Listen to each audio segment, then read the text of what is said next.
नमस्कार दोस्तों, बहुत बहुत स्वागत आपका मेरे चैनल पर। दोस्तों, आज मैं नई पुस्तक लाई हूँ और ये हाइकू संग्रह, इसका नाम है बजे मृदंग। इसकी समीक्षा करूंगी मैं। इसके रचयिता हैं डॉक्टर देवकी नंदन शर्मा जी। दोस्तों, आज मैं इस पुस्तक के बारे में बात करूंगी। हार्डबाउंड में 2024 में प्रकाशित हुई है। AR पब्लिशिंग कंपनी दिल्ली से प्रकाशित हुई है। मूल्य 350 रुपये और पृष्ठ 120। परिचय देना चाहूँगी देवकी नंदन शर्मा जी का।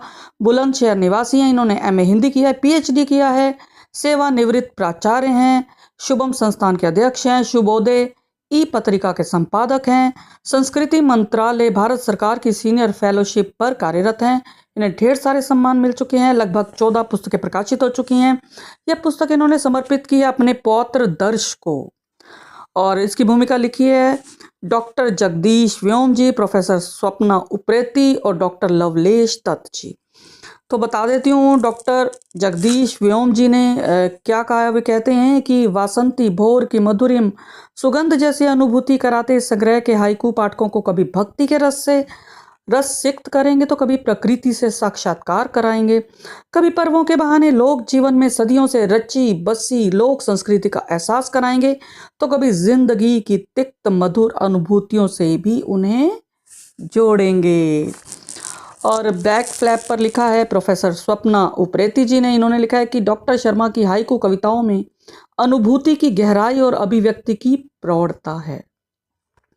इनमें भारतीय संस्कृति की छवि और सात्विक सौंदर्य की सौष्ठवता आकृष्ट करती है। और डॉक्टर लवलेश दत्त जी कहते हैं कि ये हाइकू केवल मन को मुग्ध ही नहीं करते, बल्कि पाठक को मनन का अवसर भी देते हैं। तो दोस्तों, बात करते हैं आत्मकथ्य की। आत्मकथ्य में देवकी नंदन जी ने क्या कहा। उन्होंने कहा है कि अध्ययन, अध्यापन और अनुसंधान की लंबी यात्रा से मेरा संबंध प्रायः सभी काव्य रूपों से रहा है।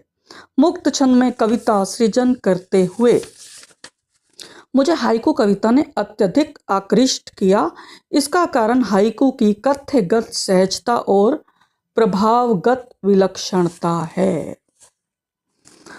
तो दोस्तों, अब मैं बात करूंगी समीक्षा की। लगभग 300 हाइकू हैं इसमें। 5-7-5 कुल 17 वर्णों में शब्द चित्र इन्होंने उकेरे हैं। स्थितियों के बिंबात्मक चित्र हैं। शब्द सरल हैं। अभिधा लक्षण शब्द शक्ति का प्रयोग किया है। और ये जो हाइकू इन्होंने 5 विषयों में बांटे हैं: वंदन, प्रकृति, पर्व, जिंदगी और प्रकीर्ण। प्रकीर्ण यानी विविध। अब मैं वंदन की बात करती हूँ तो इसमें गणपति, शिव, जगदम्बा, राम, कृष्ण और राधा, इनसे जुड़े हाइकू इन्होंने प्रस्तुत किए हैं। और प्रकृति की बात करूं तो वसंत, फागुन, गर्मी, सावन और पर्यावरण। पर्व में इन्होंने शरद पूर्णिमा लिया है, करवा चौथ, दिवाली, होली, नववर्ष, प्राण प्रतिष्ठा। जिंदगी में इन्होंने लिखा है कि खेल नहीं है जिंदगी, जलाएं प्रीत दीप, लुभाते आशियाने और सूर्य।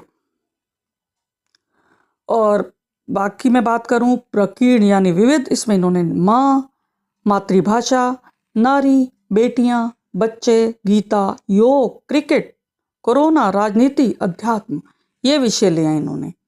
और छुटपुट गलतियां हैं इसमें, प्रूफ की अशुद्धियां हो जाती हैं। पृष्ठ 47 पर इन्होंने धिरके लिखा है, धिरके नहीं, थिरके। इसी तरह 52 पर घमौरी, धमौरी नहीं घमौरी होती है जो गर्मियों में हो जाती है, घमौरी, घ। पृष्ठ 81 पर अमलतास की जगह अल्तास लिखा गया है। और घमासान लिखना था धमासान, यानी घ का ध किया गया है, गलत है वो। और 106 पर तस्करों लिखा गया, तस्करों नहीं तस्करों, ये होना चाहिए था।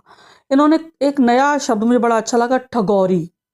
जो ठगती है वो ठगौरी कहलाती है। तो इस तरह से इन्होंने रचे हैं ये हाइकू। और आप लोगों के लिए मैं पढ़ना चाहूँगी। दोस्तों, चैनल को सब्सक्राइब नहीं किया तुरंत करें, बेल आइकन दबाएं। वीडियो पसंद आए तो लाइक करें, शेयर करें और कमेंट का मुझे आपके इंतज़ार रहता है। सुनिएगा, गणपति जी पर इन्होंने हाइकू लिखा है, करूं वंदन हे रिद्धि सिद्धि दाता गौरी नंदन।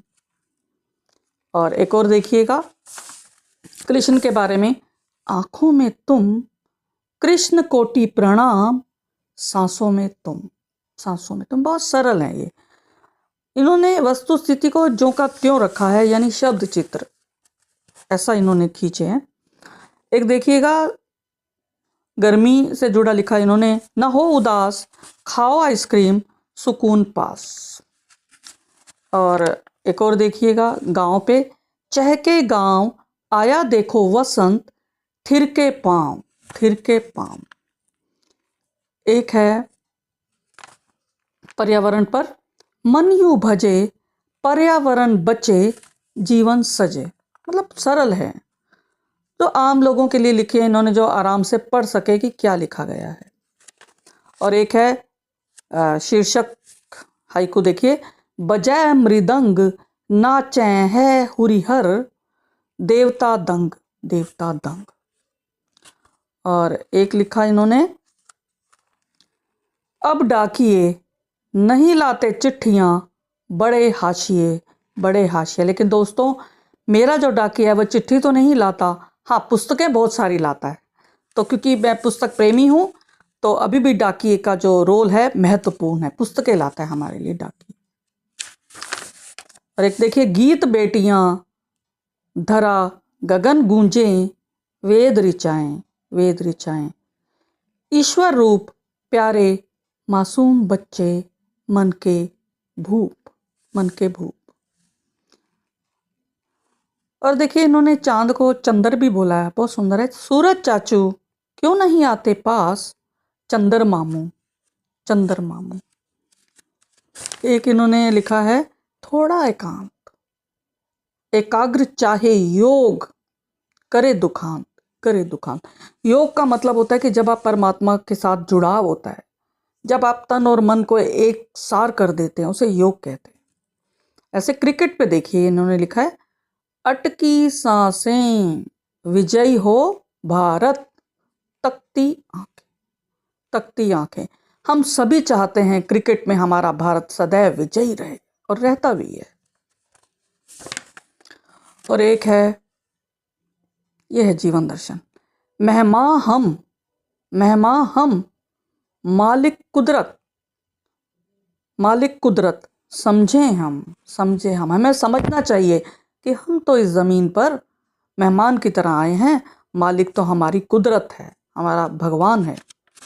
और अब मैं अंतिम पढ़ती हूँ, अध्यात्म पे भी इन्होंने लिखी हैं, 3-4 लिखी हैं, कि प्रभु है मेरा, व्यर्थ यह झमेला, अल्लाह तेरा, अल्लाह तेरा। जान ले मन, जन्म मृत्यु बंधन, है जीवन, है जीवन। जाने न धर्म, जीवन खोज बीन, यही है मर्म, यही है मर्म।